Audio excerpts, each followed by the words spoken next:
Es un lujo contar de nuevo con la ponencia, la conferencia, la charla del profesor Hernández Marín, de Rafael Hernández Marín, amigo personal muy querido, amigo de tantísimos de nosotros aquí, colega muy admirado, catedrático de Filosofía del Derecho desde hace muchos años en la Universidad de Murcia y uno de los referentes más firmes, más sólidos, más serios en nuestra teoría del derecho. Tiene una condición que se puede considerar, según el temperamento, el gusto y la orientación de cada cual, una ventaja o un inconveniente. Y es lo siguiente: no hace concesiones a la galería, no se recrean falacias, esas que nos explicaba también Guillermo Peñalba, sino que su discurso es el de un teórico del derecho que se toma muy en serio la teoría del derecho y que quiere ante todo hacerla rigurosa. A veces, en lo superficial, para el que está semidormido, es más grato ese discurso, esa retórica florida con ocasionales chistes, como pueda ser la de tipos triviales como yo mismo, ¿no? Bueno, ahora que estamos a media mañana, al tiempo del plato fuerte, es el momento para que disfrutemos una ponencia seria de un gran teórico del derecho español y europeo y mundial, y que además, aunque tenga este gesto adusto, es buena gente y por la noche se transforma. Esto es un aviso para que tome nota quien deba tomar nota. Bienvenido, Rafa. Una vez más, muchas gracias. Muchas gracias. Sí, muchas gracias. Es una satisfacción estar un año más aquí participando activamente en este congreso, y por lo cual pues debo dar las gracias a las instituciones, la Universidad de León y el Colegio de Magistrados y Funcionarios de San Isidro, que hacen posible este evento, y en particular pues a todos aquellos como Antonio, como Amos, ¿no? Y todos los demás, ¿no? Que hacéis posible que pasemos unas jornadas pues en parte académicas, en parte extraacadémicas, ¿no? Pues disfrutando pues, tanto de ponencias como de nuestra amistad. Como en años anteriores, mi charla va a versar sobre la actividad judicial. Su título es ¿qué es, cómo es y cómo debe ser la motivación de una decisión judicial? Y puesto que vamos mal de tiempo, sin preámbulos comienzo a hablar ya del tema. Muchos ordenamientos jurídicos actuales imponen a los jueces la obligación de motivar o fundamentar las decisiones que dicten para dirimir los litigios, pero no definen el término motivar o fundamentar, etcétera, o sus derivados. Es frecuente que ocurran cosas como esta, es decir, que el legislador use un término pero no lo defina, puesto que es imposible que el legislador defina todos los términos que usa. En estos casos es la jurisprudencia y la teoría jurídica quienes realizan interpretaciones de estos términos legales no definidos legalmente. Esto ocurre también con el término motivar y sus derivados. La jurisprudencia y la teoría jurídica realizan interpretaciones de estos términos, y estas interpretaciones pueden ser contempladas como respuestas a la primera de las cuestiones a las que hace referencia el título de mi charla, que es motivar una decisión judicial. En la jurisprudencia española podemos encontrar por numerosas sentencias que interpretan, ¿no?, el término motivar o motivación. Aquí pues pueden ver cuatro de estas interpretaciones, dos de ellas procedentes del Tribunal Constitucional Español, ¿no?, y otras dos procedentes del Tribunal Supremo, ¿no? Hay diferencias.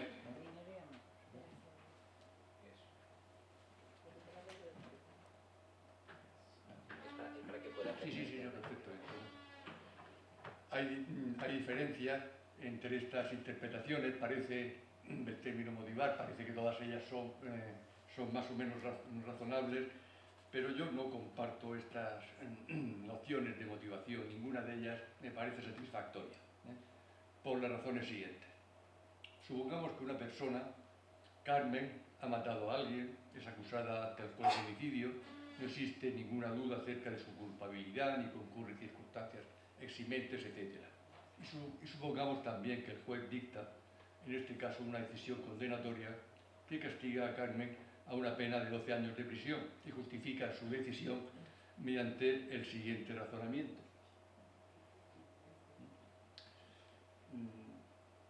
Los homicidas deben ser castigados con una pena de prisión de 10 a 15 años, o el derecho establece que los homicidas tal.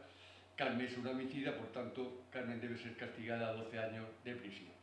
Ante todo, debo realizar dos aclaraciones respecto a este razonamiento. En primer lugar, que la pena de prisión de 10 a 15 años es la prevista en el Código Penal Español para el homicidio.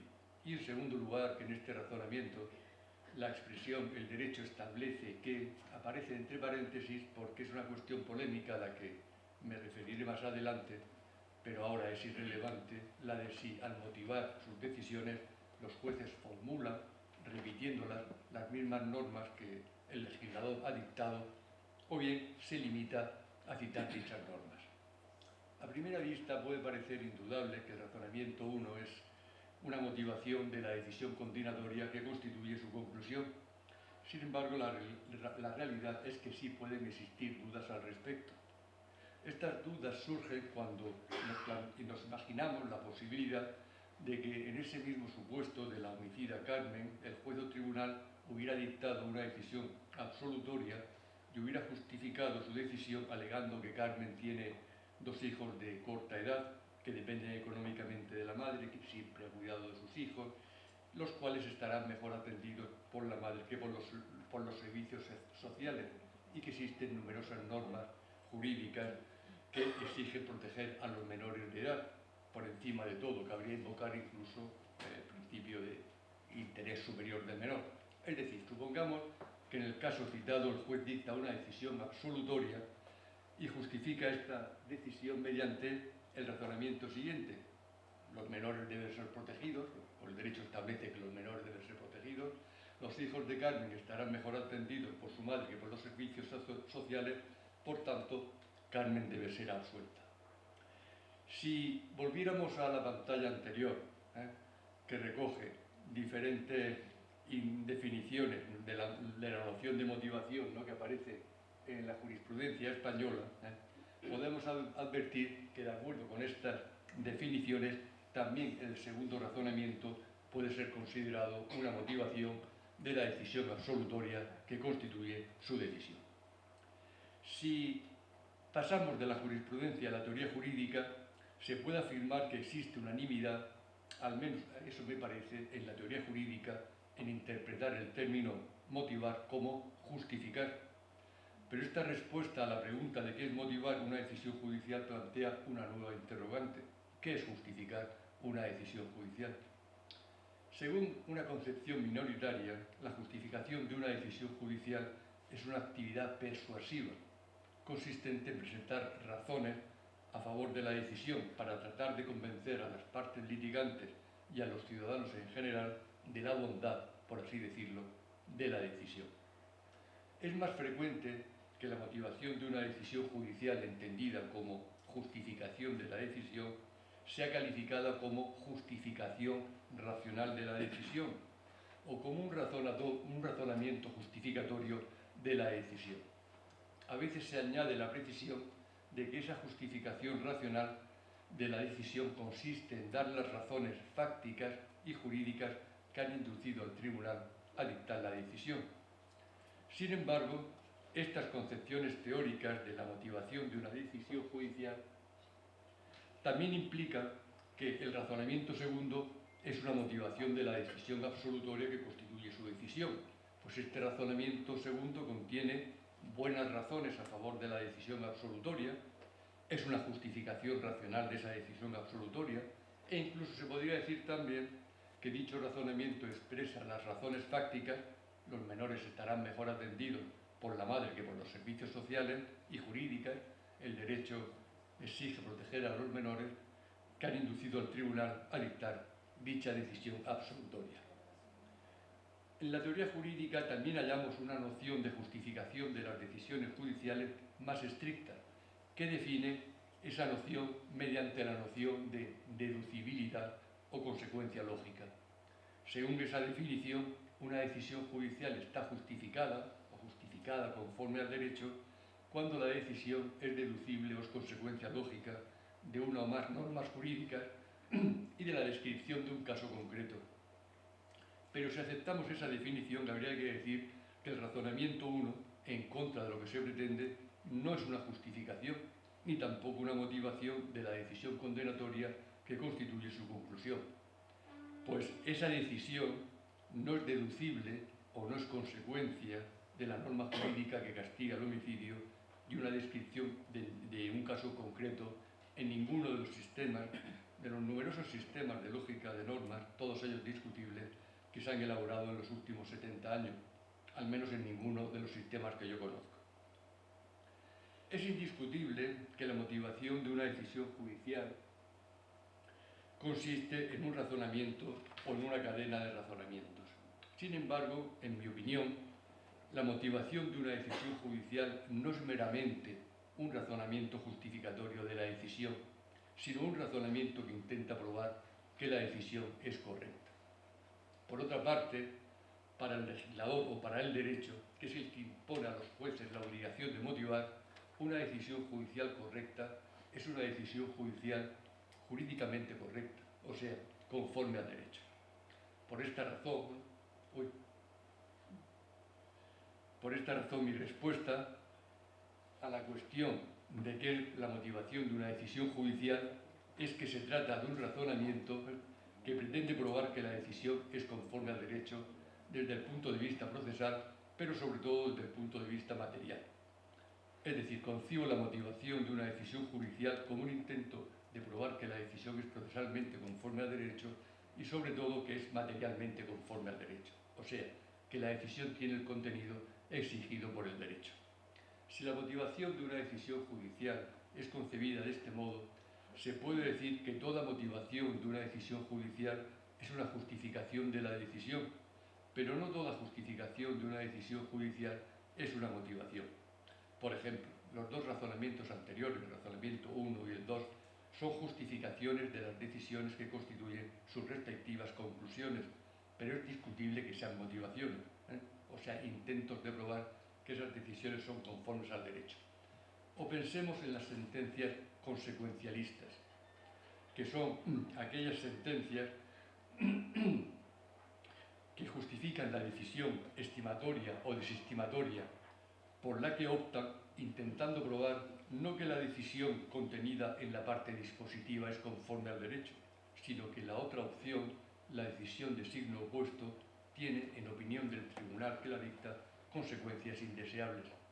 Estas justificaciones consecuencialistas pueden ser consideradas motivaciones si la motivación de una decisión judicial es entendida simplemente como una justificación racional de la decisión, pero no si es entendida conforme a esa definición de motivación que acabo de presentar. La segunda cuestión a la que alude el título de mi charla es la de cómo es la motivación de una decisión judicial. Se trata de determinar cómo son de hecho las motivaciones reales o presuntas de las decisiones judiciales que hallamos en las sentencias de los tribunales de justicia.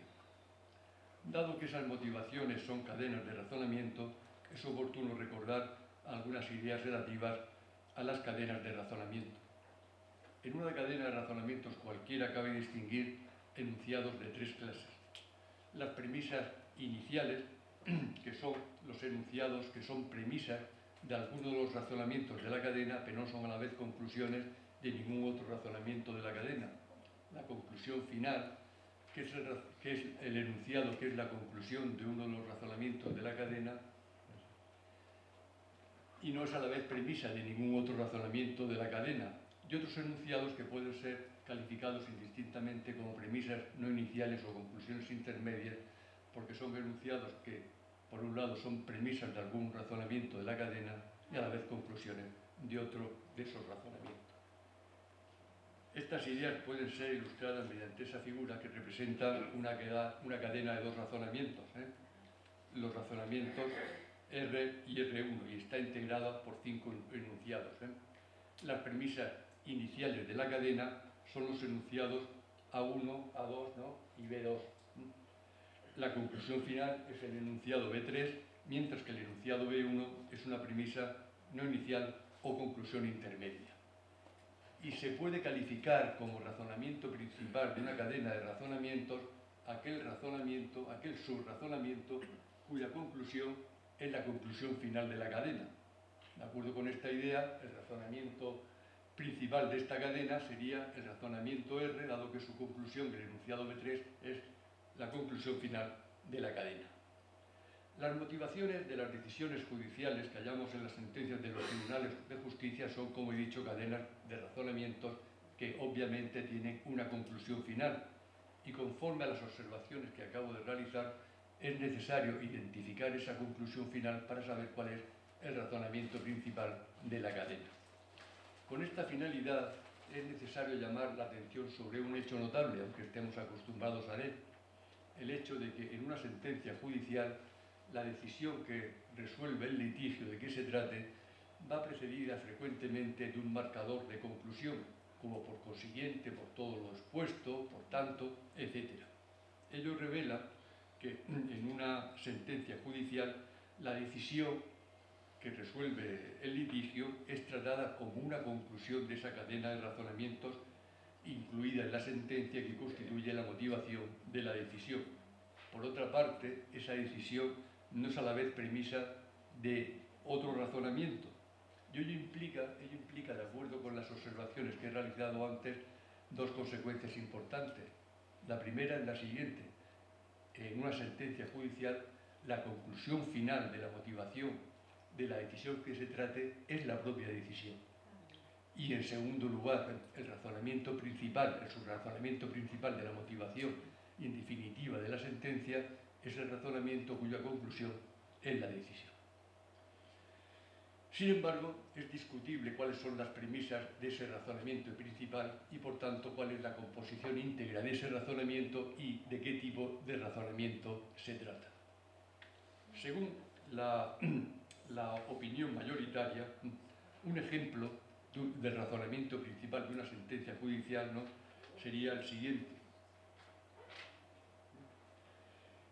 Una primera premisa, ¿no?, que sería, pues, en este ejemplo, un enunciado jurídico español, el artículo 1902 del Código Civil, formulado abreviadamente, que es un enunciado prescriptivo y universal, ¿no? Una segunda premisa, por ejemplo, el temario caso algo daño por valor de 1000 euros, que es un enunciado efectivo y singular, ¿no? Y una conclusión, que sería la decisión que resuelve el litigio, que es un enunciado prescriptivo y singular. Este razonamiento es un ejemplo de una forma de razonamiento que en la cultura jurídica es denominado silogismo judicial o silogismo jurídico o silogismo de la aplicación del derecho.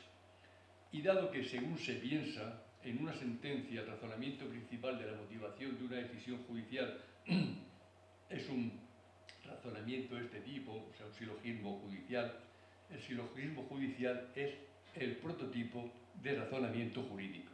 Quiero decir que cuando la teoría jurídica habla del razonamiento jurídico sin ninguna precisión adicional, se está pensando en un silogismo judicial. Por ejemplo, cuando Robert Alexy y sus comentaristas discuten acerca de si el razonamiento jurídico es un tipo especial de razonamiento moral o de razonamiento práctico, ese razonamiento jurídico en el que se piensa es un silogismo judicial, ¿no?, como este. Recordemos también que cuando algunos autores parecen sostener, ¿no?, que una decisión judicial no puede ser justificada simplemente mediante un razonamiento jurídico en el que figura como premisa una norma jurídica, sino que hay que ir más allá, ¿no? Hay que acudir a una norma moral que justifique esa norma jurídica. También aquí ese razonamiento jurídico al que se alude es un silogismo judicial, un silogismo jurídico como este de la pantalla. Y en esa supuesta necesidad de acudir a normas morales en la justificación de las decisiones judiciales se halla, me parece, el origen de algunas de las críticas a los que algunos autores denominan positivismo jurídico. En mi opinión, estas ideas son erróneas. Eugenio Onegin, que es uno de los numerosos autores que opinan que que el razonamiento principal de una sentencia judicial es un silogismo jurídico, es consciente de que ello depende de que una de las premisas de ese razonamiento sea una norma jurídica o un enunciado jurídico, no lo que él denomina una proposición normativa. Esto es, depende de que los jueces usen o formulen normas jurídicas en vez de citarlas o mencionarlas. Por ello, Boulin enfatiza que los jueces usan, reiterándolas, las mismas normas jurídicas universales formuladas por el legislador. Yo opino, contrariamente, que los jueces no usan las normas jurídicas formuladas por el legislador, sino que las citan o mencionan. Y lo mismo opinan Ricardo Caracciolo y, sobre todo, los propios jueces. Pues es una práctica habitual de los tribunales judiciales españoles incluir, al final de los fundamentos jurídicos de sus sentencias e inmediatamente antes del fallo, la fórmula siguiente: vistos los preceptos o artículos citados y demás y de general pertinente aplicación. Más, al margen de esa repetida fórmula, que los jueces no usan, no repiten los enunciados jurídicos formulados por el legislador, sino que los citan o mencionan, es un hecho que puede ser comprobado fácilmente leyendo las sentencias de los tribunales de justicia, en las que se observa incluso el uso de comillas para citar algún enunciado jurídico o alguna frase contenida en un enunciado jurídico. Esta conducta de los jueces, consistente en citar enunciados jurídicos en sus sentencias, es además una exigencia legal, pues según el apartado quinto de la cuarta regla del artículo 142 de la Ley de Enjuiciamiento Criminal Española, en los considerandos debe aparecer, considerando los fundamentos jurídicos, debe aparecer la cita de las disposiciones legales que se consideren aplicables. El artículo 85, la cuarta regla del artículo 85 de la Ley Orgánica Procesal Militar Española, también exige a los jueces citar las disposiciones aplicables. Otro artículo de la derogada Ley de Enjuiciamiento Civil Española del año 1881 exigía también exponer en los considerandos, en los fundamentos jurídicos, las leyes y doctrinas que consideren aplicables. La consecuencia de esta variación, por decirlo así, en lo que se considera premisa mayor del silogismo, es que, diciéndolo brevemente, en una sentencia judicial cuya decisión no fuera este enunciado 3, Mario está obligado a indemnizar a Olga por valor de 1.000 euros, funciona así también. Lo que figuraría como premisa no es un enunciado jurídico prescriptivo y universal, sino un enunciado asertivo, no jurídico y singular, metalingüístico, que dice que tal artículo del Código Civil dice tal cosa. Y la consecuencia de este cambio en la composición de ese razonamiento principal de la sentencia judicial es que el razonamiento, en primer lugar, dejaría de ser un silogismo. Los silogismos, ustedes recuerdan, la teoría del silogismo está integrado por enunciados universales, y aquí todos los enunciados que integran este razonamiento son singulares. Pero lo que es más importante, si nos fijamos en el tipo de discurso de estos enunciados, los enunciados que componen este razonamiento, podemos observar que las premisas son asertivas, mientras que la conclusión es prescriptiva. Por esta razón, califico este razonamiento como un razonamiento ilícito por violar la denominada ley de Hume, que prohíbe inferir una conclusión prescriptiva a partir de premisas asertivas. Considero, pues, un error sostener que el razonamiento principal de una sentencia judicial es un silogismo judicial. Un error puesto en evidencia por esas declaraciones de jueces y legisladores que antes he mencionado, así como por la simple lectura de las sentencias judiciales. Por tanto, esas discusiones acerca de si el razonamiento jurídico, o sea, el silogismo judicial, es una especie de razonamiento moral, o acerca de la necesidad de acudir a normas morales en la justificación de las decisiones judiciales para justificar la norma que figura como premisa en un razonamiento jurídico, las críticas a los que algunos autores denominan positivismo jurídico, etc., parten de un presupuesto falso.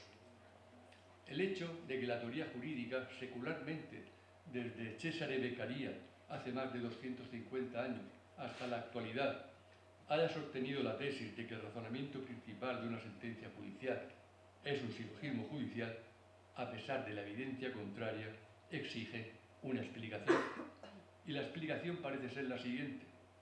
Es un hecho que en una sentencia judicial la conclusión del razonamiento principal de la justificación de la decisión que resuelve el litigio es la propia decisión. Por otra parte, esa decisión es frecuentemente, como en este ejemplo, un enunciado prescriptivo. Por ello se piensa que entre las premisas de ese razonamiento ha de figurar algún enunciado prescriptivo, como sucede en un silogismo judicial.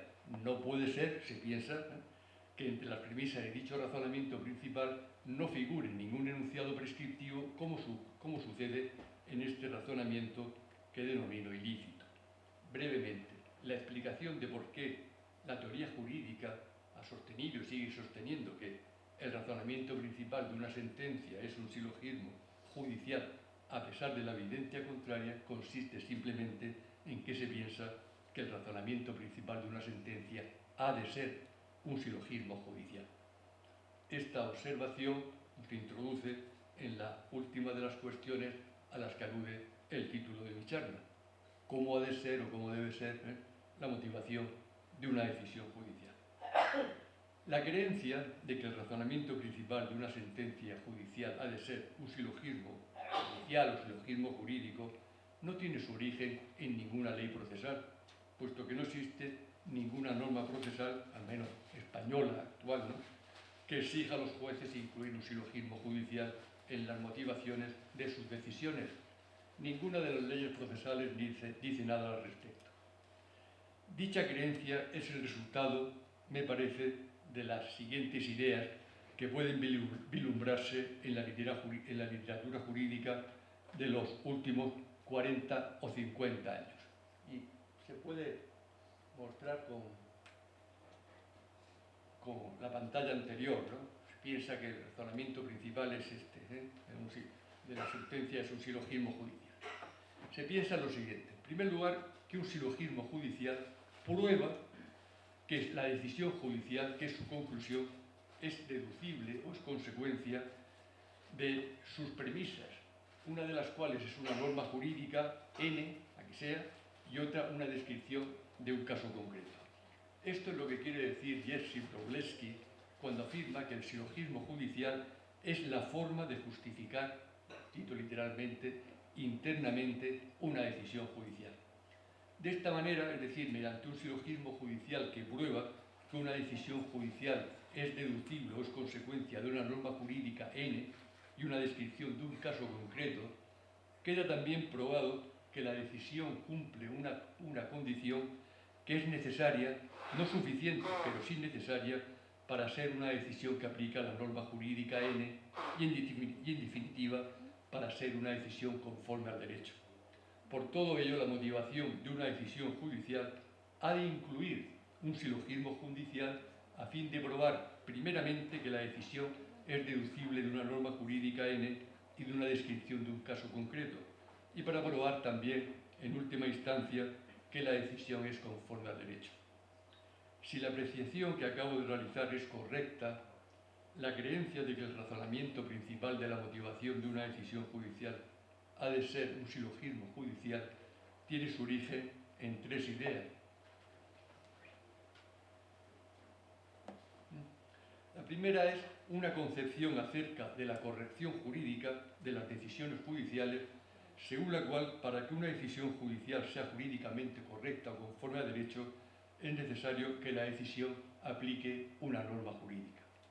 La segunda, una concepción de la aplicación de las normas jurídicas, según la cual, para que una decisión judicial aplique una norma jurídica N, es condición necesaria que la decisión sea deducible o sea consecuencia de la norma N y una descripción de un caso concreto.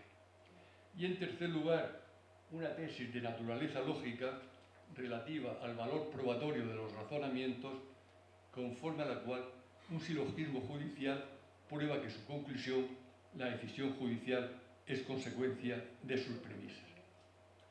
Las tres ideas son erróneas, en mi opinión, y voy a explicar muy brevemente por qué en la medida que tenga tiempo.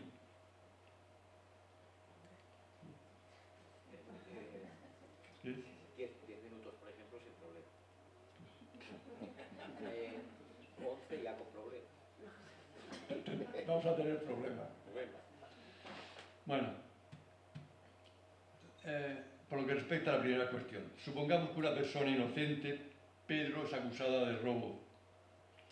Es indiscutible que en este caso la decisión judicial conforme a derecho, concretamente, materialmente conforme a derecho, es la decisión absolutoria, o sea, la decisión desestimatoria de la pretensión del actor, de la acusación. Pero esta decisión desestimatoria no aplica ninguna norma jurídica. El tema de la aplicación de las normas jurídicas es lo bastante difícil e importante como para no despasarlo de manera incidental y en dos palabras como estoy obligado a hacer aquí. En algunos de mis libros me he ocupado detenidamente de esta cuestión y según las tesis que he defendido en estos libros, para que una decisión judicial aplique una norma jurídica en un caso concreto es necesario que se cumplan dos condiciones.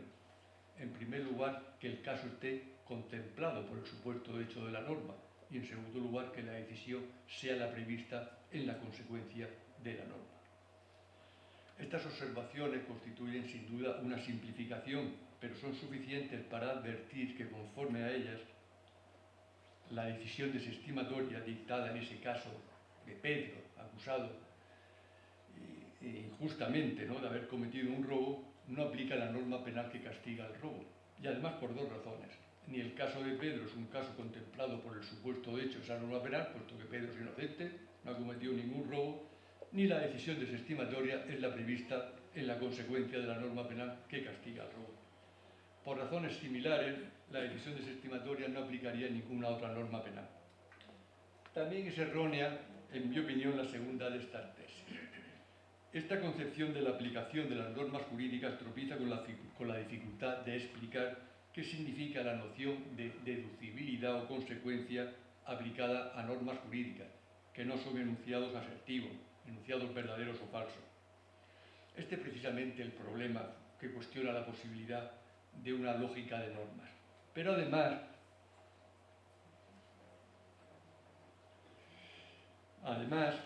la existencia de una relación de consecuencia entre, por un lado, la decisión 3 y, por otro lado, la norma 1 y el enunciado asertivo 2 puede parecer más o menos plausible cuando se trata, como en este ejemplo, de una norma primaria, es decir, una norma dirigida a cualquier sujeto jurídico, como el artículo 1902 del Código Civil Español, y la decisión judicial es una decisión estimatoria, como la decisión 3. Pero es totalmente implausible que exista tal relación de consecuencia cuando la norma jurídica es una norma secundaria, una norma dirigida a los jueces, y sobre todo cuando además la decisión judicial es una decisión desestimatoria. Me voy a referir únicamente a ese último caso. Una decisión judicial desestimatoria es un anuncio de que el juez no va a dictar la decisión solicitada por el actor. Y ese anuncio es un enunciado asertivo. El juez dice, no accedo a su petición. Y ese enunciado asertivo puede aplicar un enunciado prescriptivo. Por ejemplo, el artículo 21 de la Ley de Enjuiciamiento Civil Española ordena al juez dictar una decisión absolutoria o desestimatoria cuando se produce el hecho procesal de que el actor renuncia a su acción o a su derecho. Ese es el enunciado prescriptivo, que puede ser aplicado por una decisión desestimatoria, que es un enunciado asertivo. Y sería, en mi opinión, una insensatez intentar explicar este caso de aplicación del derecho mediante la noción de consecuencia lógica o deducibilidad. Sería incomprensible afirmar que esa decisión desestimatoria, que es un enunciado asertivo, es consecuencia o es deducible de una norma jurídica prescriptiva y del enunciado asertivo que describe la renuncia del actor. La última idea que queda por discutir es esta, la que un silogismo judicial prueba que su conclusión la decisión judicial es consecuencia de sus premisas. Para discutir esto me tengo que ir algo atrás. Por aquí, empezando por aquí. Supongamos, no es necesario afirmarlo, es suficiente suponerlo, que el enunciado "todos los hombres son mortales" es verdadero. Supongamos también, no es necesario afirmarlo, que el enunciado "Sócrates es hombre" es verdadero. Y supongamos, por último, que el enunciado "Sócrates es mortal" es falso. A partir de estas premisas, podemos razonar de la manera siguiente. En primer lugar, podemos concluir que el enunciado condicional, "si Sócrates es hombre, entonces Sócrates es mortal", es verdadero. Esto es una consecuencia de haber supuesto que una generalización universal es verdadera y de la definición de verdad para las generalizaciones universales, que en este caso pues implica que cualquier instancia o concreción de esa generalización universal pues también es verdadera. Otra consecuencia que podemos obtener posteriormente es esta. Un enunciado condicional es verdadero cuando ocurre una de las dos circunstancias siguientes: o bien el antecedente es falso, o bien el consecuente es verdadero. De tal manera que si suponemos, si hemos concluido, mejor dicho, que el enunciado condicional "si Sócrates es hombre, entonces Sócrates es mortal" es verdadero, lo que estamos diciendo es que o bien el enunciado "Sócrates es hombre" es falso, o bien el enunciado "Sócrates es mortal" es verdadero. Sin embargo, cualquiera de esos dos miembros de la disyunción contradice alguna de las premisas. El primer miembro de la disyunción 5, el enunciado "Sócrates es mortal" es falso, contradice la segunda premisa, mientras que el otro miembro de la disyunción, el enunciado "Sócrates es mortal" es verdadero, contradice la tercera premisa. De tal manera que conjuntamente las tres hipótesis no implican una contradicción. No es posible, por tanto, que las tres hipótesis sean verdaderas. Y esto es precisamente lo que significa la tesis de que el enunciado "Sócrates es mortal" es consecuencia lógica de los enunciados "todos los hombres son mortales" y "Sócrates es hombre". Bien, ahora vayamos al conocido razonamiento "todos los hombres son mortales, Sócrates es mortal". Este es un razonamiento ordinario, dado que tanto sus premisas como su conclusión son enunciados asertivos, es decir, verdaderos o falsos.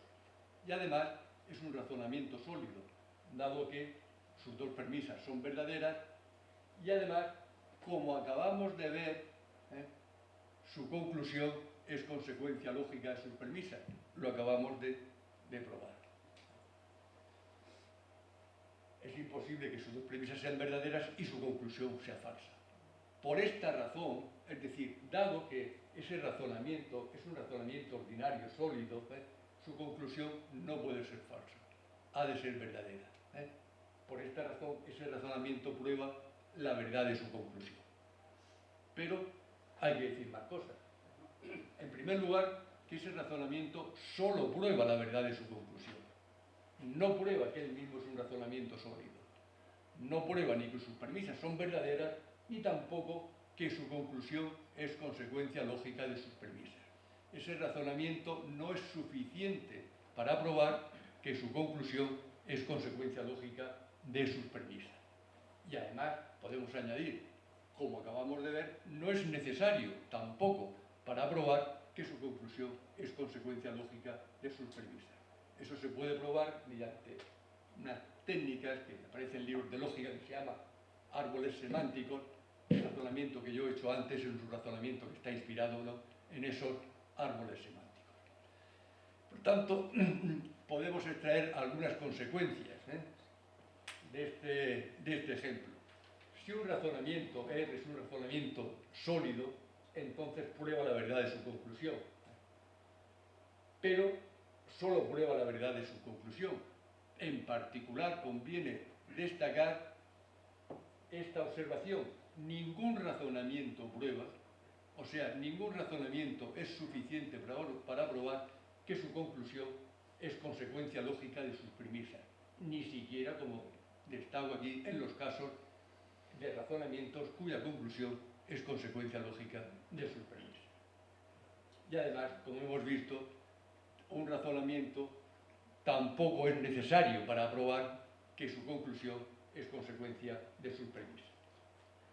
Y si se trata de un razonamiento, pero no es un razonamiento ordinario sólido, entonces el razonamiento no prueba nada.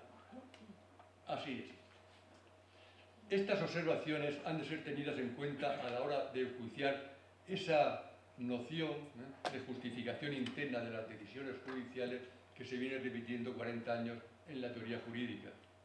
Antes he dicho que el razonamiento principal de una sentencia judicial no es un silogismo judicial o un silogismo jurídico. Y ahora añado lo siguiente: aunque el razonamiento principal de una sentencia judicial fuera un silogismo jurídico, ese razonamiento no probaría o justificaría que su conclusión, la decisión judicial, es consecuencia de sus premisas, en contra de lo que quiere decir Wroblewski al afirmar que el silogismo jurídico justifica internamente la decisión judicial. Además, recordemos cuál es la composición de un silogismo judicial. Sus premisas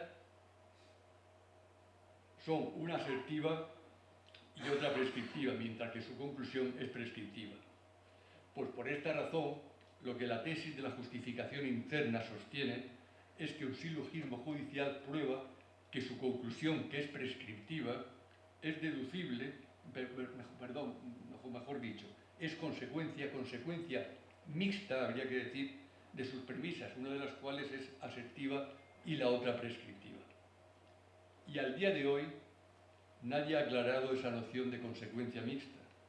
Dicho más claramente, la tesis de que un silogismo judicial justifica internamente una decisión judicial significa que dicho razonamiento prueba que entre la conclusión del razonamiento y sus premisas existe una relación, la relación de consecuencia mixta, que al día de hoy nadie sabe en qué consiste. Pero vuelvo a insistir, aunque algún día alguien explicara satisfactoriamente la noción de consecuencia mixta, y aunque en una sentencia judicial figurara un silogismo judicial o silogismo jurídico, este razonamiento no probaría que su conclusión, la decisión judicial, es consecuencia mixta de sus premisas, de la misma manera que el razonamiento de Sócrates no prueba que su conclusión es consecuencia lógica de sus premisas. En mi opinión, la cuestión de cómo debe ser la motivación de una decisión judicial tiene en principio una respuesta muy simple. Y no se trata de que la decisión judicial deba seguir ciertas reglas de argumentación jurídica, como la propuesta por Robert Alexy o por otros autores. Se trata simplemente de que la motivación de una decisión judicial debe ser como según el derecho debe ser. Así de simple. Aunque si queremos dar una respuesta más correcta, hemos de recordar que la motivación de una decisión judicial es una cadena de sus razonamientos, con unas premisas iniciales y una conclusión final.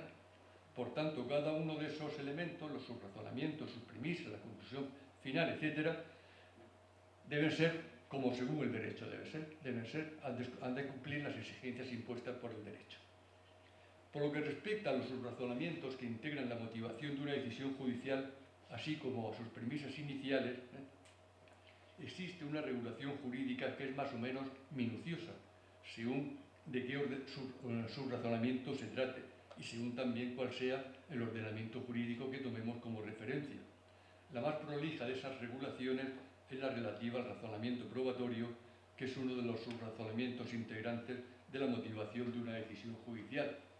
Y me permito recordar a este respecto que mi charla del año pasado en este congreso versó precisamente sobre esa regulación, sobre los enunciados que según el derecho pueden ser premisas y conclusiones del razonamiento probatorio.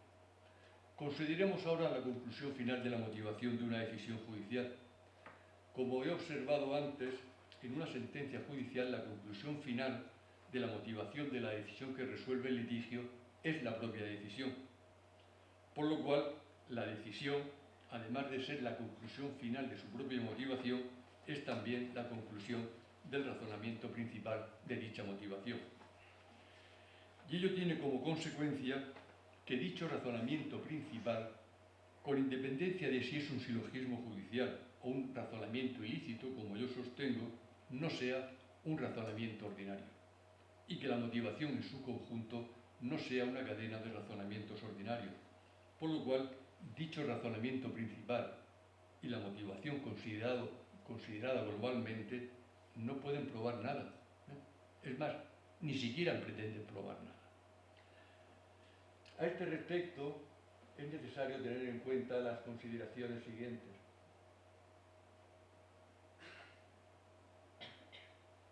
Hay razonamientos que justifican su conclusión en el sentido de que pretenden probarnos que su conclusión es verdadera. Todos ellos son razonamientos ordinarios, pero solo si además son razonamientos sólidos, probarán efectivamente que su conclusión es verdadera. Pero otros razonamientos, en cambio, justifican su conclusión, pero no prueban ni pretenden probar nada. No pretenden probar que su conclusión es verdadera ni ninguna otra cosa. Por ejemplo, algunos razonamientos ordinarios. Puesto que no te he visto, no te he saludado. Justifica su conclusión, no te he saludado, pero no pretende probar que esa conclusión es verdadera, ni ninguna otra cosa. Ayer no fui a trabajar porque estuve enfermo. Justifica su conclusión, ¿no?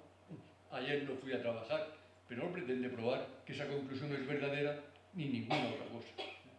Y hay razonamientos no ordinarios, por ejemplo, date prisa porque es tarde. Bueno, que ocurre lo mismo, justifican su conclusión, pero no pretenden probar ninguna cosa.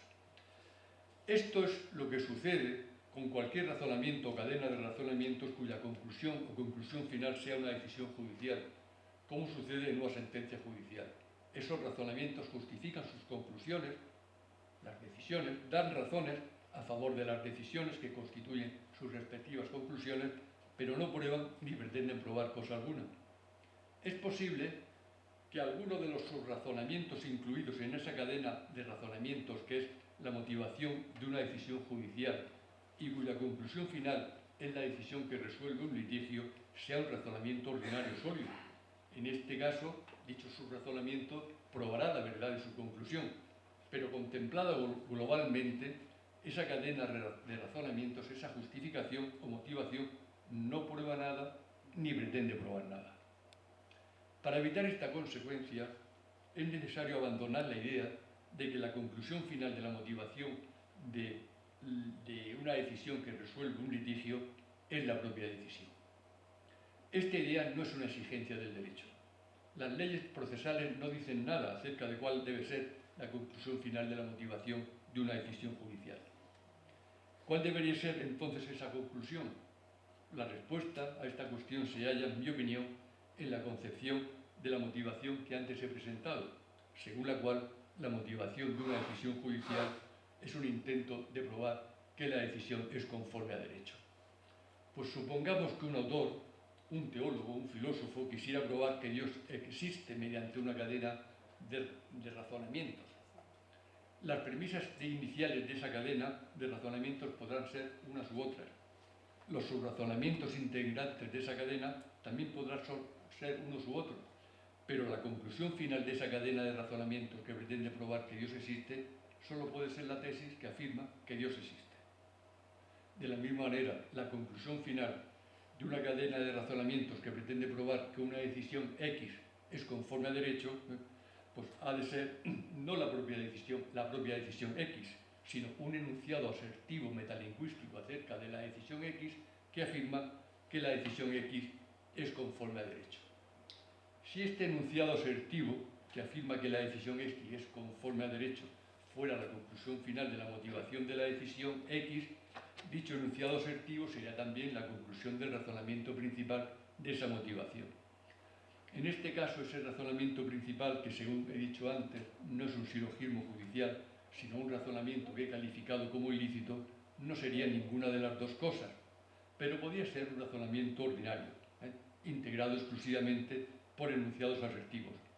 Un razonamiento ordinario que, a semejanza de los razonamientos científicos o técnicos, pretende probar que su conclusión, la tesis que afirma que la decisión X es conforme a derecho, es verdadera. La composición de ese razonamiento principal sería la siguiente. Su conclusión sería, como vengo diciendo,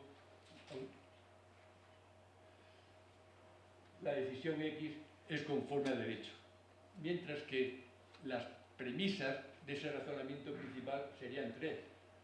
Una definición, una tesis general que define lo que es una decisión conforme a derecho, como una decisión que es procesal y materialmente conforme a derecho, y dos tesis singulares. Una que afirma que la decisión X es procesalmente conforme a derecho y otra que afirma que la decisión X es materialmente conforme a derecho. Y la motivación en su conjunto adoptaría la estructura de un árbol de razonamientos. El razonamiento principal sería el razonamiento tronco, ¿no?, de ese árbol de razonamientos, y que tendría que ser completado con dos razonamientos rama. Uno que pretende probar que la decisión es material procesalmente conforme a derecho y que podemos llamar motivación procesal, y otro que pretende probar que la decisión X es materialmente conforme a derecho y que podemos llamar motivación material de la decisión. Naturalmente, ya por el tiempo tengo que terminar, esta estructura de razonamiento debería ser completada, ¿no?, con una teoría acerca de lo que es una decisión judicial materialmente conforme a derecho. Pero esto ya pues excede con mucho el tiempo de esta charla. Muchas gracias por su atención.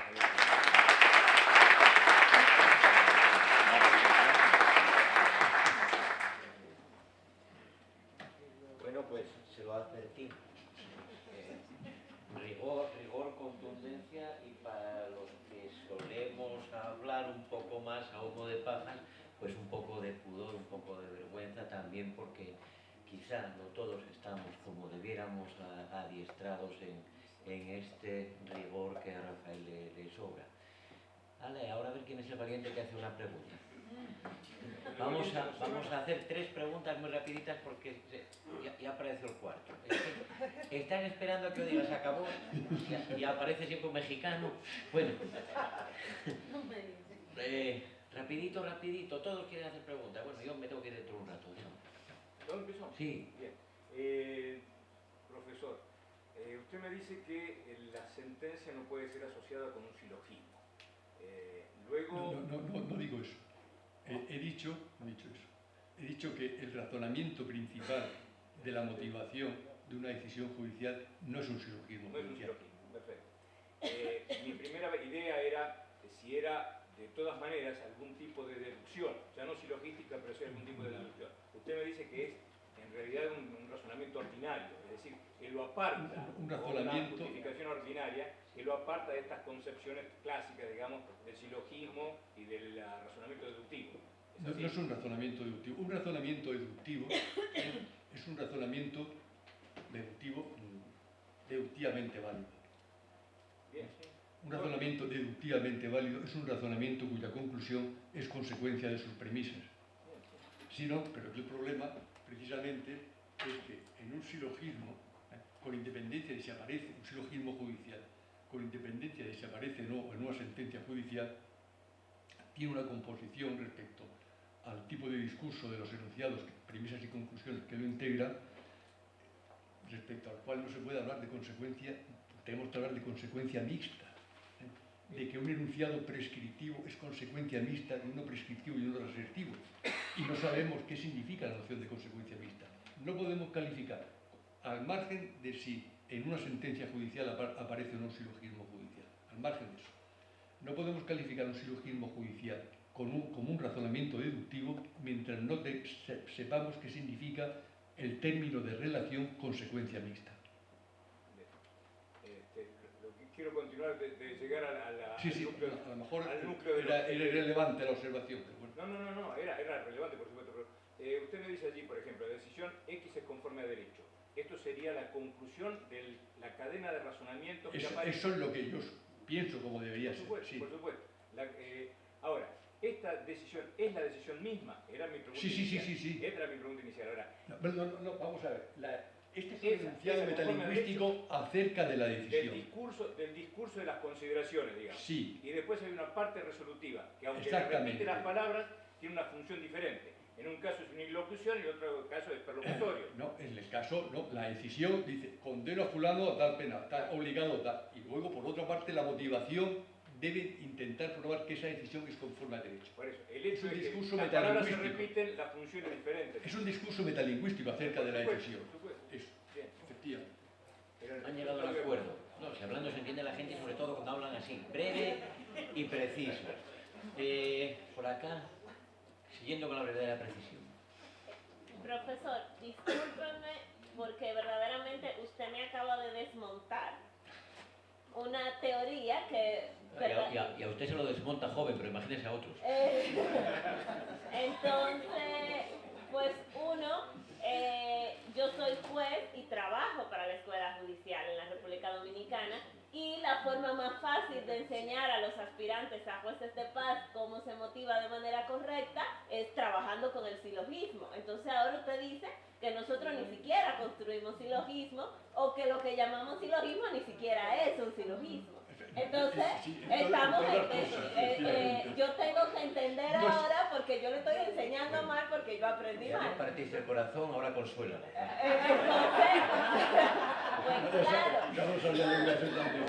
Entonces, Siempre lo hace en todos los órdenes. yo lo que quiero saber, para ver si yo logro entender, es que nosotros tendríamos que trabajar con que lo que se hace en una decisión judicial requiere de una teoría nueva para poder explicar o para poder brindar una teoría de lo que es realmente una sentencia judicial, en vista de que no encaja en la teoría clásica de los autores. O sea, quiero decir, podríamos decir que un juez en la construcción de los argumentos que realiza no encaja en el silogismo lógico de esa lógica racional. Nada. Yo lo que digo es que frente a lo que sostiene la teoría jurídica, frente a lo que sostiene jurídica tradicionalmente, el razonamiento principal de la motivación no es un silogismo judicial. Eso es lo primero. Puedo decir más cosas, que un silogismo judicial es un razonamiento incorrecto.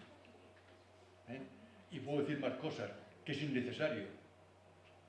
Lo que pasa es que la tradición y por supuesto, ¿no?, lo que es más grave, es que ignora cosas elementales de lógica. Eso que yo acabo de decir, que a usted seguramente le ha sorprendido, que un razonamiento no prueba que su conclusión es consecuencia de sus premisas. Es posible que a usted les haya sorprendido eso. Eso es una verdad de metalógica, vamos a decirlo así, elemental, no de lógica, estrictamente, porque lo malo,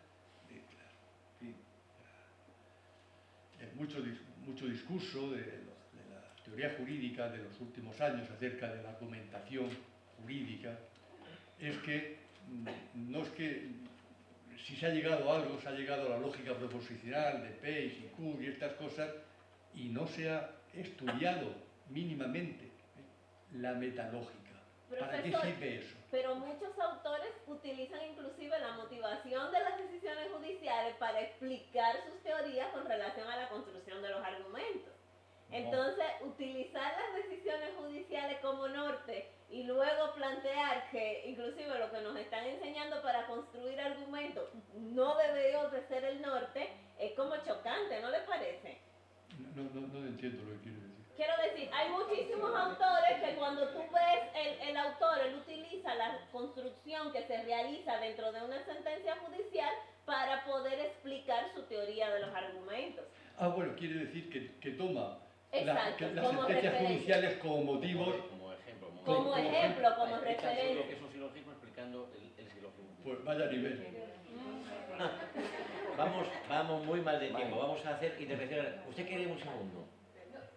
Yo muy pequeña. ¿Es correcto pensar, yo pienso así, que una decisión, un caso, puede estar decidido en sentencia de forma procesal y materialmente correcta, pero que esa no es la única solución al caso? Que puede haber La única muchas solución posible. decisiones Depende. procesal y Ya está. materialmente. Depende.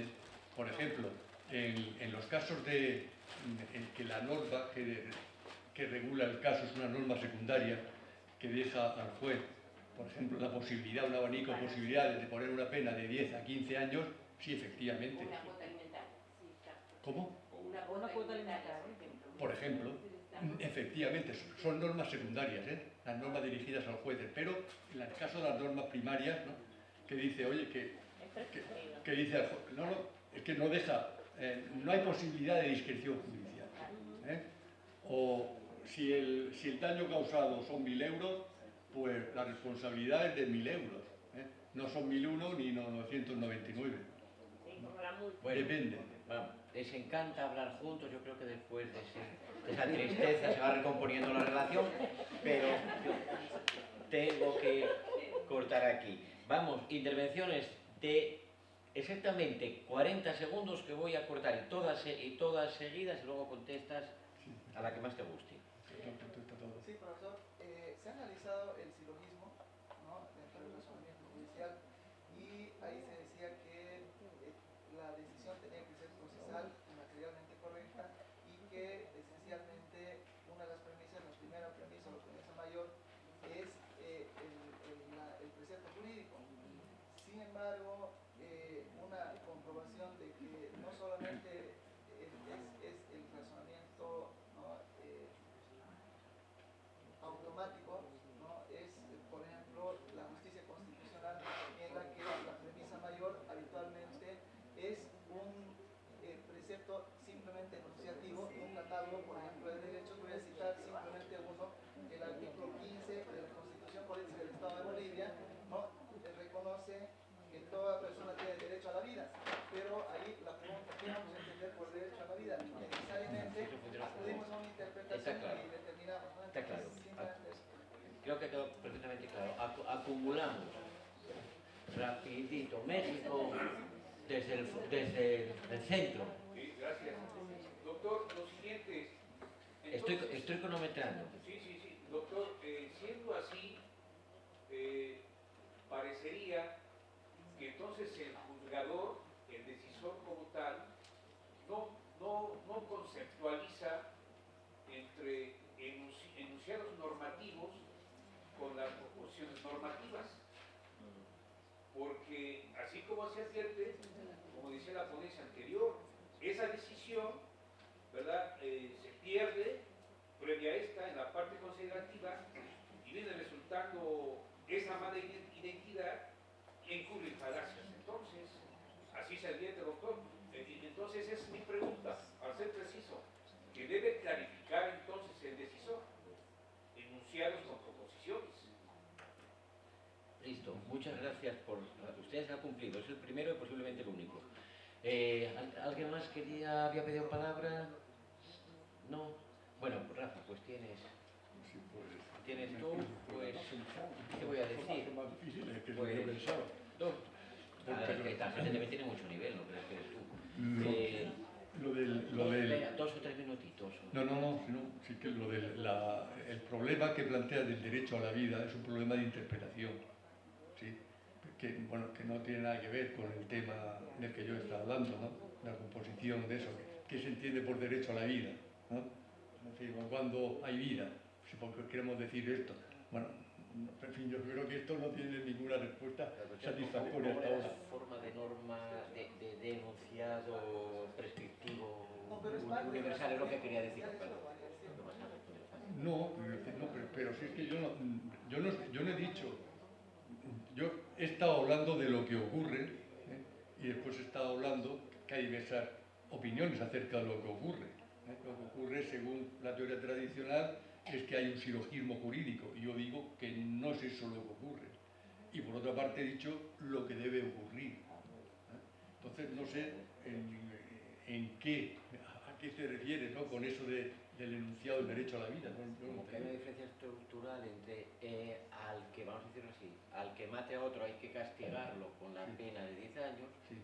y el enunciado constitucional que dice todos tienen derecho a la vida, o la dignidad es intocable. Bueno, pues eso depende de cómo interpretemos. Sí, pero tal vez una aclaración, profesor, que nosotros todos los días, a través de las acciones tutelares, vamos a tutelar derechos que están enunciados en la Constitución.